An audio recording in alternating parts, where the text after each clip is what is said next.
علی بھائی اگلا سوال ہے، نماز میں درود ابراہیمی کے بعد ہم لوگ تو بچپن ہی سے بس ایک ہی دعا پڑھ رہے ہیں، ربی جعلنی مقیم الصلاۃ ومن ذریتی، جبکہ صحیح بخاری اور صحیح مسلم میں ایک دوسری دعا کا حکم ہے جس میں 4 چیزوں کے خلاف اللہ تعالیٰ کی پناہ مانگی جاتی ہے، ہماری پرانی نمازوں کا کیا بنے گا؟ پلیز کوئی حل ضرور بتا دیں، شکریہ۔ پہلی بات ہے کہ پرانی نمازوں میں تو اپنے بابوں کو روئے نہ جنہوں نے آپ کو ادھورا دین دیا ہے۔ دیکھیں یہ بڑا کریٹیکل مسئلہ ہے، بخاری و مسلم دونوں میں حدیث ہے، نبی علیہ السلام اما عائشہ کہتی ہیں سلام اللہ علیہ اور باقی کئی اصحاب سے حدیث ہے کہ نبی علیہ السلام ہمیں نماز کے تشہد میں 4 چیزوں کے اگینسٹ اللہ کی پناہ مانگنے کا حکم دیتے تھے۔ حکم کے الفاظ تو بڑے سخت ہیں، اور حتیٰ کہ صحیح مسلم میں ایک طریق کے اندر آتا ہے کہ طاؤس تابعی جو عبداللہ ابن عباس کے شاگرد تھے، بخاری مسلم کے حدیثوں کے راوی ہیں، وہ یہ کہتے تھے کہ جو شخص ان 4 چیزوں کے اگینسٹ تشہد میں اللہ کی پناہ نہیں مانگتا تو میرے نزدیک اسے نماز ہی دوبارہ پڑھنی چاہیے۔ اتنی سختی تو بھول چک معاف ہے، پہلے جو کچھ ہو چکا وہ معاف ہے۔ یہ جو ان کی سختی ہے یہ بھی تاکید کے لیے، ویسے تو کوئی تشہد کے بعد درود شریف پڑھ لے تو اس کی نماز کامل ہے، دعائیں سنت میں آتی ہیں، فرائض میں نہیں آتی، لیکن طاؤس تابعی رحمہ اللہ کا یہ موقف تھا، چونکہ نبی الاسلام نے حکم دیا ہے نماز میں پڑھنے کا، اس کو حکمیہ لینا چاہیے۔ تو بخاری مسلم الفاظ ہیں 4 چیزوں کے شر سے، مختلف الفاظ کے ساتھ ہیں، وہ چیزیں 4 ہی ہیں۔ اللہم انی اعوذ بک من عذاب جہنم ومن عذاب القبر ومن فتنة المحیا والممات ومن شر فتنة المسیح الدجال، یعنی جہنم کے اگینسٹ اللہ کی پناہ، عذاب قبر کے اگینسٹ اللہ کی پناہ، زندگی اور موت کے فتنے کے اگینسٹ اللہ کی پناہ، اور دجال جس کا دجل سے ایمان والوں کو اللہ ہی بچائے، آمین ثم آمین، اس کے اگینسٹ اللہ کی پناہ۔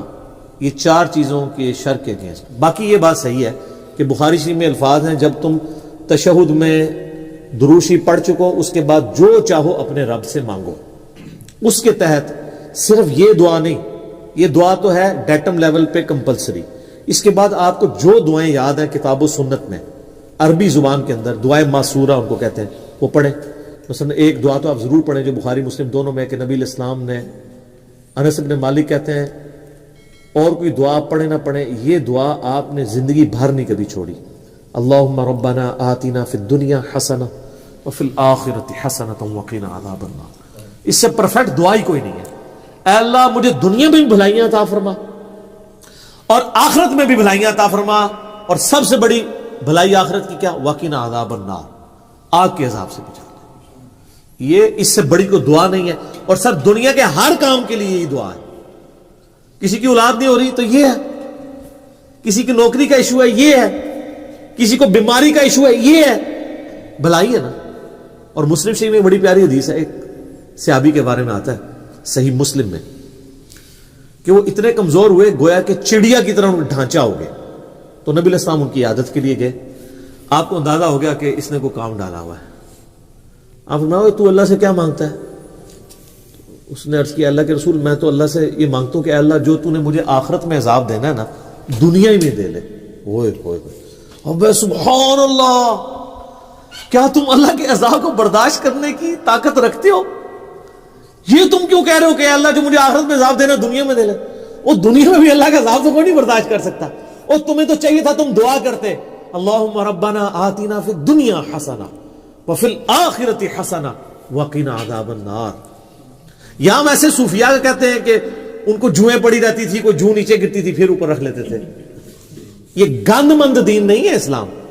اسلام میں تو یہ ہے کہ آپ نے اللہ سے بھلائیاں مانگنی ہے، تو نبی علیہ السلام کا بھلائی مانگتے، صحابہ کہتے ہیں اس نے وہ دعا پڑھی، وہ اس طرح صحیح ہو گیا جیسے ایک چوزا جب پیدا ہوتا ہے اس کے بعد میں پر نکل آتے ہیں زندہ ہو جاتا ہے، وہ اس طرح وہ اپنی بیماری سے باہر نکل آیا۔ یہ دعا اپنے تشہد میں پڑھے۔ اچھا ایک اور دعا ہے جو سیدنا ابوبکر نے حضور سے مانگ کے لی ہوئی ہے، دیکھ لیں صحابہ کرام تو مانگتے بھی تھے، تو کیا مانگتے تھے؟ صحیح بخاری میں حضرت ابوبکر نے کہا یا رسول اللہ، یعنی آپ علیہ السلام نے ترغیب دلائی ہے تشہد میں دعاؤں کی، تو مجھے کوئی ایک خاص دعا ایسی دے دیں جو میں پڑھوں۔ تو آپ صلی اللہ علیہ وآلہ وسلم نے ان کے لیے دعا ان کو تعریف فرمائی، اللہم انی ظلمت نفسی ظلما کثیرا ولا یغفر الذنوب الا انت فاغفر لی مغفرۃ من عندک وارحمنی انک انت الغفور الرحیم. یہ وہ دعا پڑھتے تھے. اس کے علاوہ بھی کئی دعائیں ہیں. رب اجعلنی ضرور پڑھیں. میں تو بلکہ کہتا ہوں رب اجعلنی مقیم الصلاۃ ومن ذریتی ربنا وتقبل دعا. اس میں ماں باپ کے لیے اولاد کے لیے دعا ہے.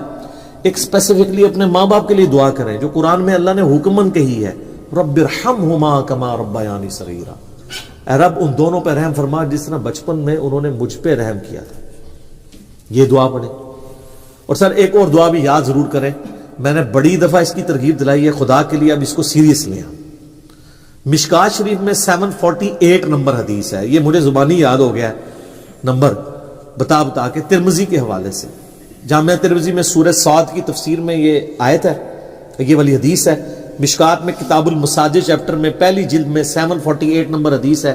نبی علیہ السلام نے جب اللہ کی خواب میں زیارت کی تھی تو انہوں نے اللہ تعالیٰ سے وہ دعا مانگی تھی.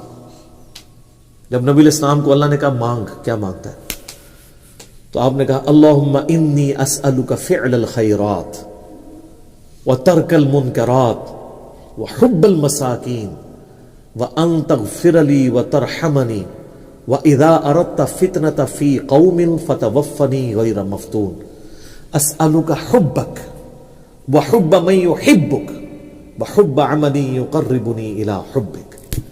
کیا پرفیکٹ دعا ہے. یہ تشہد میں ضرور پڑھا کریں, بلکہ سجدے میں پڑھا کریں. صحیح مسلم میں حدیث ہے کہ انسان سجدے میں سب سے زیادہ اپنے رب کے قریب ہوتا ہے, لہذا خوب دعائیں مانگا کرو.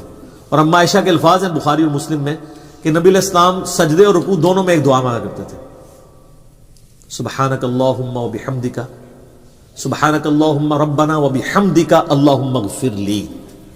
یہ بخاری مسلم میں رکوع اور سجدے کی تسبیحات کے ساتھ یہ بھی مانگتے تھے.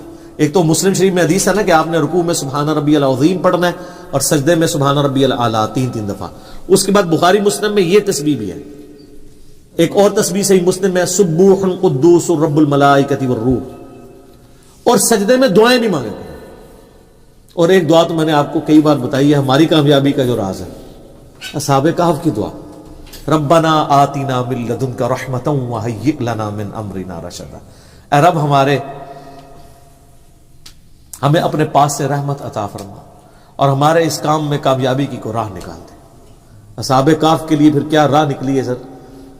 وہ معجزہ ان کے ساتھ ہوا ہے جو کسی پیغمبر کے ساتھ بھی نہیں ہوا. حضرت عزیر کے ساتھ بھی 100 سال کا معجزہ ہوا تھا, ان کے ساتھ 300 سال تھا, اور 309 سال قمری اعتبار سے اور شمسی اعتبار سے 300 سال تھا.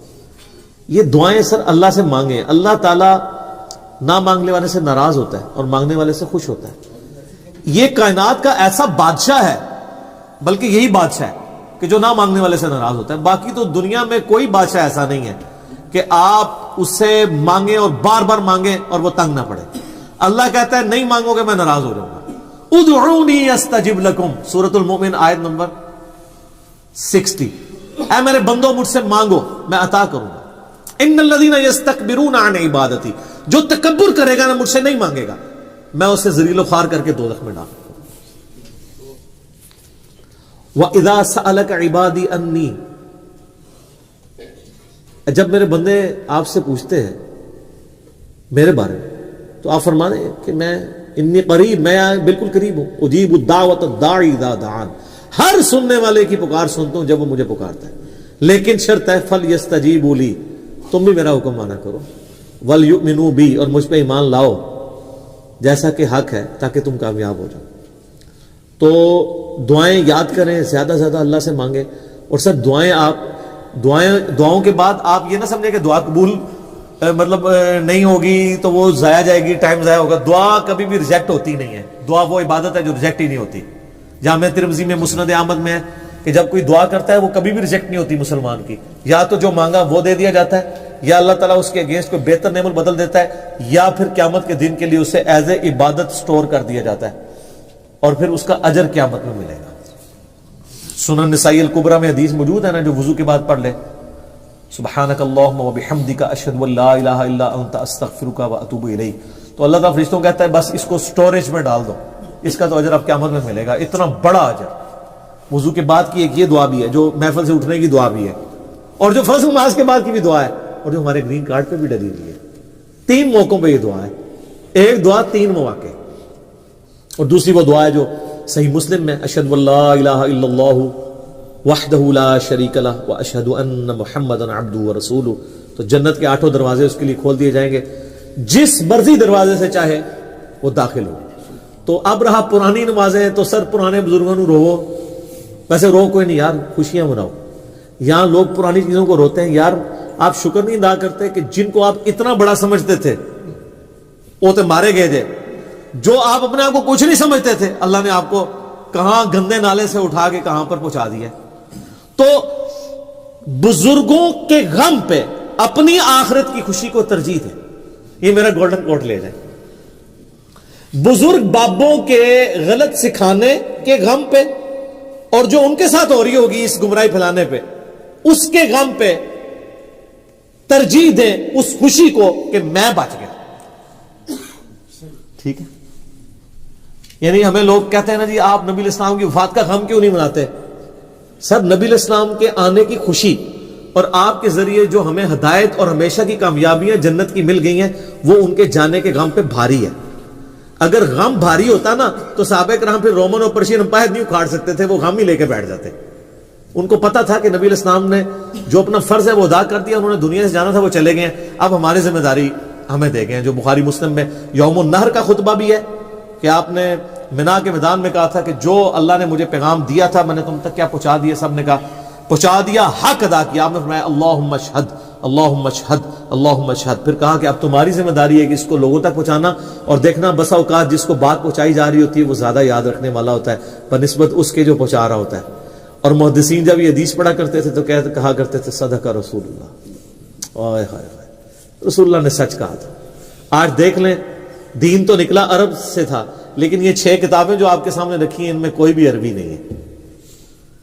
آج چینل تو سعودی عرب کا ہوتا ہے جو ہم چینل دیکھتے ہیں, لیکن حدیثیں چل رہی ہوتی ہیں رشیا کی اور ایران کی. امام بخاری رشیا سے, امام مسلم ایران سے, نیشاپور کے رہنے والے کشیریا قبیلے کے. آج بھی نیشاپور ایران کا شہر ہے, اور اسی نیشاپور میں امام حاکم بھی ہیں جنہوں نے مستدرک للحاکم لکھی ہے, وہ بھی نیشاپوری ہیں. بخارا, ہاں رشیا میں بخارا. ٹھیک ہے, اب وہ رشیا کہا جاتا ہے نا اسے. اور تسی اگر نیٹی گریٹی سنانا شروع کر دو جو گل ہے انہوں پڑھو. ٹھیک ہے, تو یہ ذالک فضل اللہ یؤتیہ من یشاء. یعنی آپ اس غم کو لے کے بیٹھ جائیں کہ میں تیرے ہوتے جنم لیا ہوتا نہ. سر آج بھی جنم لو تو تسی بہت کچھ کر سکتے ہو. امام بخاری اگر یہ کہتے تیرے ہوتے جنم لیا ہوتا تو سر انہوں نے اپنے زندگی میں 200 سال بعد آگے ثابت کیا ہے کہ تیرے ہوتے جنم تو نہیں لیا, لیکن کام وہ کیا ہے کہ جو تیرے ہوتے ہوئے جنم لیے والوں میں سے بھی کئی لوگوں سے نہیں ہو سکا. سر تھوڑی بات ہے, پوری دین کی عمارت کھڑی ہوئی ہے. ٹھیک ہے, تو غم کی بجائے نا کام کیا کرے. میرے آگے آ کے سارے رونا, او جی وہ اے ہو رہا ہے جی, وہ ہو رہا ہے جی, دیکھو جی دنیا کس پاس جا رہی ہے. سر اے رونے نا رو, ان لوگوں کی ریمیڈیز کرو, لوگوں کو سمجھاؤ, لوگوں کو بتاؤ کہ یہ غلط ہے یہ صحیح ہے. لیکن اس کے لیے آپ کو جھوم جھوم کے کہنا ہوگا کہ نہ میں وابی نہ میں بابی, میں ہوں مسلم علمی کتابی.